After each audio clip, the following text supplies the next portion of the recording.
La guerra había terminado, pero para Mercy Thatcher, la excavación apenas comenzaba. 16 tumbas ya manchaban la tierra reseca y polvorienta detrás de su cabaña. 12 de ellas guardaban a su propia sangre, su familia, enterrada con sus propias manos. Las otras 4 eran para los hombres que intentaron quitarle lo suyo. Dejó caer la pala con un clan que retumbó en el silencio inmenso de la pradera, su respiración entrecortada, débil. Detrás de ella, entre los montones frescos de tierra, una tumba quedaba abierta, un hueco oscuro y hambriento. Una más, susurró con la voz ronca, las palabras saliendo como clavos oxidados. Pero esa no la acabo hasta que me mire a los ojos. El sol, un pinche ojo de fuego que no perdona, le quemaba la espalda encorvada. Su sombra se alargaba, torcida y monstruosa sobre la tierra removida, como una compañera grotesca de su tarea macabra. Esto no era luto, esto era un testimonio. Cada palada de tierra era un acto de desafío, una promesa murmurada al viento que no le importaba una chingada. Sus manos, llenas de callos y rayadas, se movían con una eficiencia brutal, convertidas por una pérdida que no cabe en palabras en un instrumento de propósito sombrío. Le decían la viuda sepulturera, un susurro de miedo que llevaba el viento seco y caliente de la llanura. Pocos se atrevían a acercarse al pedazo de tierra desolada donde ella trabajaba, donde el olor crudo de la tierra recién abierta se mezclaba con un recuerdo fantasmal de pólvora y dolor fresco. Las hileras de tumbas recién cavadas eran un monumento crudo y cabrón, una geometría oscura grabada en el paisaje vasto e indiferente. 12 cerradas y mudas, porque ella misma las había llenado con los hombres que encontraron su fin en sus manos desesperadas. Y la última, la 16ª tumba vacía y helada, esperaba. Esperaba una justicia muy especial. Mercy alguna vez había sido una mujer de manos suaves y risa ligera, esposa de pionero, madre, con una vida tejida en la tela de un rancho pequeño y lleno de esperanza. Pero la esperanza fue un escudo de mierda contra la ola de salvajismo que llegó. La guerra barrió su valle tranquilo como una plaga, dejando ceniza y dolor. Su casa, que antes era un faro de calor, ahora era puro cascarón. Su familia, que era un tapiz vivo, quedó hecha jirones en la memoria. En las secuelas brutales, Mercy encontró una fuerza nueva y terrible. Aprendió a cargar un rifle tan rápido como antes amasaba el pan, a apuntar con la mano firme de una mujer que ya no tenía nada que perder más que su venganza. Recordaba aquel día con una precisión que le quemaba el alma como marca de ganado. El olor a madera quemada, los gritos, el sabor ácido del terror. Llegaron como demonios, una docena guiados por él, el hombre de la cicatriz, una línea irregular de la sien a la mandíbula. Sonrió, sonrisa de depredador, mientras destrozaban su mundo. Lo vio parado sobre su marido, un destello de acero, un grito ahogado y luego solo silencio. Mercy se escondió bajo el piso, abrazando a su hijo menor, el corazón latiéndole tan fuerte que ahogaba todo menos el horror. Él encontró a su hija mayor en el granero y Mercy escuchó los ruidos, los gritos guturales, los por favor desesperados. Luego nada, solo el viento y un zumbido ensordecedor en los oídos que nunca se iría del todo. Salió gateando al caos de su vida, encontrándolos a todos tirados como muñecas rotas. Sus manos temblaron entonces de un horror que no cabe en palabras. Pero ya no, ahora estaban firmes, forjadas en el fuego. Los primeros 4 que regresaron a terminar el trabajo se toparon con Mercy esperándolos detrás del carro volcado, el rifle de su marido bien agarrado. Un terror nuevo les brilló en los ojos cuando los fue matando uno por uno, 4 cuerpos fríos para 4 tumbas calientes. Los enterró rápido, sin ceremonia, sin rezos, solo tierra y una promesa silenciosa para el quinto. Ese quinto era el hombre de la cicatriz, el líder, el arquitecto de su desolación. Todavía andaba suelto por ahí, pero no por mucho tiempo. La 16ª tumba vacía esperaba, una promesa abierta que zumbaba con propósito, un imán que lo acercaba. Mercy sabía que no era cuestión de sí sino de cuándo. El oeste era enorme, pero la venganza tiene una forma cabrona de achicarlo todo. Mando el recado. Rumores en el viento. Una recompensa por su paradero. No por lana, nunca por lana, solo por saber dónde chingados estaba. Cuando llegara la hora, ella cabalgaría. Una parca con pala y rifle cargado. La 16ª tumba era más que tierra. Era un reto, un guante tirado, una invitación silenciosa a su último enemigo. Y el oeste iba a contener la respiración. El sol subía más, Ojo cruel en un cielo que no perdona. Mercy se quedó en su tierra, no a llorar, sino preparando todo con calma macabra. Sus días se volvieron un borrón de propósito sombrío. Rescató lo que pudo de las cenizas de su rancho, no para reconstruir un hogar, sino para armar una guerra. Una silla de montar vieja, remendada con paciencia, reemplazó la manta en la vieja vez. El rifle de su marido se volvió extensión de su brazo, limpiado, engrasado, cargado con precisión mortal. Practicaba recargar hasta que los dedos le salían solos. Cada clic del mecanismo era un susurro frío de ya estoy lista. Cambió las pocas cosas que le quedaban en pueblos lejanos y anónimos por provisiones, cecina dura, fruta seca, un buen cuchillo y municiones de sobra. Se movía como fantasma, sin llamar la atención, hablando solo lo estrictamente necesario, los ojos siempre escaneando por si alguien la reconocía o sospechaba. Los rumores de la viuda sepulturera le llegaban a veces, traídos por el viento, pero ya eran solo ecos de una fama que ahora abrazaba. Era su escudo, mantenía lejos a los curiosos y a los hijos de la chingada. Conocía el terreno como la palma de su mano, cada barranca, cada arroyo, cada manantial escondido. Había explorado esas tierras con su marido sonando un futuro que ahora era puro polvo. Ese conocimiento íntimo era ahora su arma más chida. Estudió mapas no de tierras nuevas para colonizar, sino de veredas viejas y escondites rumorados, armando el rompecabezas del camino probable de un cabrón como Rattler. Escuchaba en cantinas silenciosas, no por chismes, sino por la fanfarronada descuidada, la palabra borracha, la pista que delatara sus movimientos. Aquí la información valía oro, y Mercy pagaba con observación silenciosa, y una resolución que helaba la sangre. Supo que la banda de Rattler nunca se quedaba mucho en un lugar, golpeaban fuerte y rápido y se esfumaban en las sombras del monte salvaje. Les gustaban los blancos fáciles, ranchos aislados, diligencias vulnerables, campamentos mineros pequeños. Su crueldad era su carta de presentación, su salvajismo un aviso cabrón. Cada nueva historia de violencia, cada reporte fresco de sus atrocidades, afilaba más la determinación de Mercy. Esto ya no era solo venganza. Era una limpieza justa de las que limpian el mundo. El nombre Rattler siempre venía con un escalofrío, una mirada rápida por encima del hombro. Era una víbora, impredecible y letal, pero Mercy ya no era presa, era la cazadora, paciente e implacable. Oyó hablar de un informante rata de alcantarilla, un tal Slim Perkins escondido en Dogwood Flats. Se sabía que hablaba si le pagaban bien, o si lo convencían del modo correcto. Dogwood Flats era un nido de ratas y sueños rotos. Un punado de chozas y desesperación donde los secretos se pudrían perfectos. Mercy sabía que su camino la llevaría allí. No iba a todo galope como loca. Era una cacería metódica, racionaba las provisiones, cuidaba sus fuerzas, mantenía a la vieja vez en óptimas condiciones. La tumba vaciala en el rancho no era carga. Era su compañera silenciosa que guijaba a cada paso. Representaba no solo una vida que quitar, sino una paz torcida que ganar. El dolor crudo que antes la paralizaba ahora la impulsaba, convirtiendo la pena en un poder firme e inquebrantable. Ya no era solo una mujer que lo había perdido todo. Era una fuerza de la naturaleza movida por una justicia antigua y primal. Mercy llegó a Dogwood Flats cuando el crepúsculo pintaba el cielo de morado y naranja magullados. El pueblo era un desmadre de construcciones improvisadas que apestaban a whisky rancio y desesperanza. Ató a veces en las sombras detrás del saloon Lucky Spur. Su llegada apenas fue una onda en el murmullo cansado de la calle. Se acomodó el rifle cruzado en la espalda. El acero frío era un consuelo conocido, una promesa muda. Adentro, el aire del salón estaba denso de humo y voces bajas y cansadas. Todas las cabezas se voltearon cuando Mercy empujó las puertas batientes, su silueta recortada contra la luz que se iba. La ropa cubierta de polvo, la mirada que no cedía y el rifle hablaban más que 1000 palabras. Se hizo un silencio de sepulcro, el tintineo de vasos y el roce de naipes se murió. Ignoró las miradas.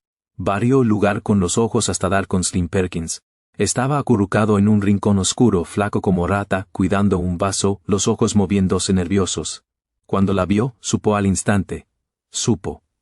Mercy caminó hacia él. Las botas dando golpes suaves y firmes en la madera gastada. Sin prisa, solo un propósito que no se detiene. Se paró frente a su mesa, figura imponente y callada. La cara de Slim palideció, sudor le corría por la frente, temblaba visible. Tú eres la sepulturera, Susurró con voz quebrada, apenas audible en el silencio aterrado del salón. No era pregunta. Mercy asintió lento, sin parpadear. Buscó a Rattler, dijo, su voz un susurro seco como arena, pero cargado con todo el peso de un sufrimiento que no cabe en palabras. Slim tragó saliva con dificultad, la nuez subiendo y bajando como loco. Se fue, señora. Mentira pura. Los ojos se le iban a la puerta buscando escape. La mano de Mercy se movió despacio, deslizando una sola bala brillante sobre la mesa llena de cicatrices. La bala atrapó la luz tenue de la lámpara. Mensaje más claro que cualquier grito. Dejar una tumba vacía, dijo, voz firme como corriente de río, y yo pienso llenarla. Las palabras quedaron colgando, pesadas como destino. Los ojos de Slim se clavaron en la bala, luego en la cara de ella, donde una resolución fría e implacable endurecía todo. Conoció el peso de esas palabras, la promesa helada, la finalidad absoluta. Las mentiras se le derrumbaron, la bravata se hizo mierda y empezó a hablar, primero entrecortado, luego en una avalancha desesperada por calmarla. Le dio el último paradero conocido de Rattler, un escondite en las montañas Widow's Peak, un nido de víboras donde pocos entraban y menos salían. Mercy escuchó, grabando cada detalle, los puntos de referencia, los senderos traicioneros, las advertencias del monte. Cuando terminó, se levantó, dejando la bala como pago macabro, amenaza silenciosa, advertencia tatuada, en la memoria de Slim. Gracias, Slim, dijo, voz suave pero que helaba los huesos, más sentencia que gratitud. Se dio la vuelta y salió, dejándolo temblando, dejando el salón en un silencio aterrado, y con el olor a miedo que no se iba. La información fue una chispa que prendió fuego en sus entrañas. La cacería estaba en marcha. El fantasma cabalgaba hacia su presa, hacia el enfrentamiento final que decidiría el destino de la tumba vacía, y el oeste iba a contener la respiración. Las montañas Widow's Peak se alzaban como cicatrices dentadas contra el cielo sin fin, oscuras y amenazantes, guardando bien sus secretos. Mercy entró en ellas. El aire se volvía delgado, el silencio profundo casi sagrado. Cada piedra, cada pino retorcido, cada cambio de luz y sombra parecía observarla. Conscientes del propósito macabro que cargaba, estaba completamente sola, pero el miedo se le había quemado hace mucho, consumido en el incendio de su hogar destruido. Navegó los senderos traicioneros, apenas veredas de cabra marcadas por huellas leves y alguna botella tirada o trapo olvidado, señales claras de la banda de Rattler. Eran descuidados, arrogantes, seguros de su aislamiento en esas cumbres remotas e implacables. Mercy usó las sombras gigantes de los picos a su favor, moviéndose como espectro, silenciosa y atenta, los ojos siempre buscando movimiento, señal de vida más allá del monte crudo. Los días se hicieron un ritmo de cabalgar y esperar aleta. Las noches eran frías e inmensas, llenas del grito lejano de búhos y los ecos atormentados de su pasado. Veía sus caras en la luz titilante de las fogatas solitarias, sus hijos riendo, corriendo por los campos, su marido, fuerte y bueno, construyendo su vida con sus propias manos. Esos recuerdos eran una navaja que se retorcía en las tripas, pero también eran su combustible inagotable, su propósito implacable. Al fin encontró el escondite tal como Slim lo había descrito, metido en un cañón oculto, fortaleza natural con un paso angosto y riscos altos. Humo subía perezoso de una cabaña tosca entre las rocas, caballos, formas borrosas, atados cerca. Voces regaban con el viento, roncas y alegres, sus chistes groseros resonando en el canón, burlándose de su dolor desde lejos. Y allí estaba él, Rattler. La cicatriz en su cara era viva incluso en la luz que se iba, testigo crudo de su brutalidad. Estaba sentado junto a una fogata chisporroteante, la voz grave y llena de autoridad oscura y helada. Mercy bajó con cuidado de Bess, la escondió en un matorral y borró sus huellas. Siguió a pie, botas silenciosas en el terreno pedregoso, escalando una cresta con la respiración, entrecortada pero la voluntad intacta. Desde arriba observó la escena, un cuadro de villanos. Una docena de hombres rudos, sin afeitar, caras endurecidas por vidas de violencia y desprecio, reían, bebían y jugaban. Mercy sintió entonces un oleaje no de odio, sino de algo más frío y preciso, el enfoque absoluto de un cazador. Estudió sus rutinas, sus costumbres, sus debilidades, el centinela que se dormía a menudo, la fogata que bajaba tarde en la noche, las armas apiladas descuidadamente junto a la puerta de la cabaña. Pasó un día entero y una noche solo observando, un halcón dando vueltas antes del ataque mortal. El hambre en el estómago y el dolor en los huesos los ignoro, solo importaba el objetivo, la tumba vacía. Sabía que no podía apurarse. Un error, un puto descuido y todo se iría a la mierda. Su sacrificio, la memoria de su familia, todo para nada. Esto no era locura suicida, era precisión calculada nacida del sufrimiento callado y la dedicación absoluta a un juramento sagrado. Cuando se acercó el amanecer, terminó su plan. Simple, brutal, efectivo. Esperaría otra vez la noche. Cuando la oscuridad fuera su aliada total. Cuando la vigilancia estuviera más baja, embotada por el alcohol y la confianza estúpida, los iría matando uno por uno como aclarando un rebano hasta que solo quedara él. Rattler, el último en enfrentarla, el último en entender de verdad la profundidad de su resolución y el costo inimaginable de su maldad. Pensó en la tumba vacía que esperaba paciente a cientos de millas, una boca abierta y hambrienta por su último ocupante, símbolo de su justicia singular. El mundo se redujo a ese canón, a esos hombres, a un solo propósito que le consumía cuerpo y alma. El sol subió más, alargando sombras en el campamento. Pero Mercy siguió escondida, inmóvil, un fantasma entre las rocas, observando, esperando que cayera la oscuridad para que su venganza al fin se levantara como el amanecer. La noche cayó otra vez, manto de terciopelo negro sobre Widow's Peak, el aire cortante con olor a pino, y la promesa fría del frío. Mercy se movió como fantasma en la penumbra, movimientos fluidos, sentidos al máximo. Cada susurro de hojas, cada ulular lejano de bujo parecía confirmar su presencia, su avance inexorable.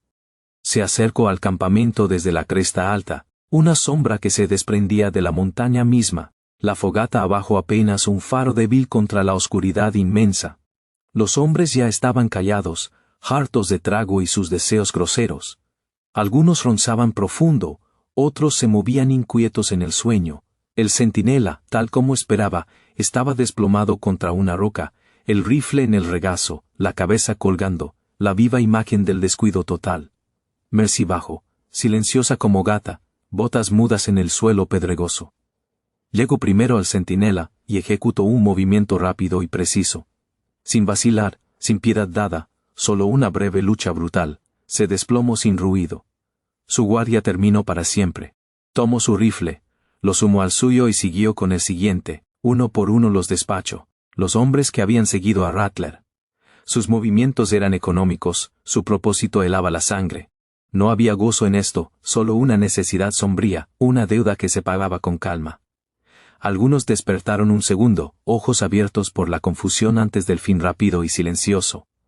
Sin gritos, sin alertas, solo la ejecución silenciosa y constante de su plan macabro, hasta que solo quedó el último. La puerta de la cabaña estaba entreabierta, un hilo de luz escapando a la noche. Mercy la empujó lo justo para mirar dentro. Rattler estaba ahí solo, derrumbado en una mesa tosca, una botella a medio vaciar al lado. La cabeza sobre los brazos, perdido en un estupor de borracho. La cicatriz irregular destacaba incluso en la penumbra, marca asquerosa y cruda. Mercy entró, las tablas del piso crujieron con un quejido suave pero delator bajo su peso. Rattler se movió, levantó la cabeza despacio, los ojos nublados por el alcohol. La vio parada en el umbral, silueta fantasmal con un rifle en las manos, el cañón un ojo oscuro e inamovible. Sus ojos se abrieron de golpe, la borrachera se le fue de un plumazo con puro miedo animal. Mercy, chadeo, voz estrangulada, incredulidad peleando con el terror. La recordaba de aquel día, la mujer que creyó totalmente destrozada. Ella no dijo nada, la cara de piedra, los ojos un infierno contenido. Él se revolvió desesperado, la mano buscando su revólver. Pero Mercy fue más rápida. Pateó la mesa, que voló contra él y lo tiró al suelo de tierra. Un chillido desesperado se le escapó al caer. La miró desde abajo. Depredador acorralado, sin nada de su fanfarronería. ¿Quién eres? Balbuceó como si pudiera negar sus actos de mierda. Soy Mercy, dijo al fin, voz grave como trueno lejano. Y cometiste un error de la chingada. Alzó el rifle, el cañón sin temblar. Rattler vio la muerte mirándolo fijo y por primera vez entendió de verdad la profundidad de su maldad y el costo que no tenía vuelta atrás. Suplicó entonces, lloriqueando, rogando por su vida. ofreciendo promesas y excusas, todo pura mierda. Mercy escuchó cada palabra pateica y vio las caras de sus hijos, oyó sus últimos gritos, sintió el dolor punzante del último aliento de su marido, reviviendo el horror de aquel día. Ya no era cuestión de rabia, era justicia. Una justicia nacida de la tierra y escrita con sangre y voluntad que no se dobla. Se acercó más, el rifle todavía apuntando al corazón. Él se encogió, figura patética sin todo su poder. Te llevaste todo, dijo, voz sin emoción, simple hecho. Y me dejaste solo una promesa. Añadió, los ojos ardiendo con un fuego antiguo. Rattler cerró los ojos, lágrimas sorprendentes manchando sus mejillas sucias. Vio su final reflejado en la mirada de ella. Su vida estaba perdida. El disparo retumbó fuerte en la cabaña pequeña, pero para Mercy sonó callado, un suspiro de alivio. Rattler cayó de espaldas, un montón sin vida en el piso de la cabaña. El silencio que siguió fue profundo y absoluto. Mercy se quedó ahí un largo rato, el rifle todavía en las manos, su peso ahora distinto, más ligero de alguna forma. Lo miró, el hombre de la cicatriz, el arquitecto de su ruina. Y no sintió triunfo ni alegría, sino una quietud callada, una calma que no había conocido en años. La deuda estaba pagada, el círculo cerrado. La 16ª tumba, al fin lista, arrastró el cuerpo a la noche fría bajo las estrellas indiferentes, cavó su tumba allí en la montaña, no de regreso en la pradera con su familia. No era digno de su tierra sagrada, solo un hoyo superficial bajo un árbol raquítico, sin marca, sin luto. Palada tras palada con ritmo experto. Sus manos ya no temblaban. Vio el sol salir otra vez sobre las montañas, alargando sombras sobre la tierra recién removida y el canón silencioso. Mercy montó a Bess, su trabajo hecho, su propósito cumplido. Cabalgó lejos, dejando atrás el silencio y las tumbas ocultas. Volvería a su tierra, a las 16 tumbas que ahora guardaban su paz y la memoria de su familia. La tumba vacía ya no estaba vacía. Su propósito cumplido. Mercy Thatcher, la viuda sepulturera. Su historia no era de simple venganza, sino de justicia nacida del dolor más hondo y del amor más feroz. Había encontrado una forma de vivir más allá de lo insoportable. No olvidando, sino honrando, resistiendo. Su corazón todavía llevaba cicatrices, pero también una paz extraña y nueva. Había enfrentado la oscuridad y, al hacerlo, encontró su propia luz. El oeste es duro, cabrón, pero forja fuerza y resistencia como la rosa solitaria de la pradera que florece en el polvo. Mercy siguió cabalgando hacia el amanecer, hacia un futuro todavía incierto, pero ya no perseguido por una tumba vacía. Había pagado el precio y recuperado su vida, un testimonio del poder eterno del espíritu humano. Las altas llanuras se extendían sin fin, un lienzo inmenso bajo un cielo indiferente. Mercy Thatcher cabalgaba, ya no impulsada por la venganza, sino por una paz más profunda y calada. Las 16 tumbas detrás de su cabaña eran testimonio silencioso. Cada montón, una vida contabilizada. Cada dolor puesto a descansar. La que había quedado vacía ahora tenía a su último ocupante. Su propósito macabro cumplido en ese paisaje lleno de cicatrices. Mercy no solo encontró el fin de su guerra, sino la calma profunda de una promesa cumplida. Su viaje era un testimonio. Incluso en el corazón brutal del oeste, la justicia verdadera, nacida del amor y de una voluntad que no se quiebra, podía abrirse su propio amanecer callado. Si la resolución inquebrantable de Mercy y el espíritu indomable del viejo oeste te volaron la cabeza, aquí encontraste tu lugar. En Ironwood Narrative desenterramos las historias reales, crudas e inolvidables grabadas en la historia. No te pierdas ni un pinche capítulo de estos viajes cabrones. Suscríbete a Ironwood Narrative.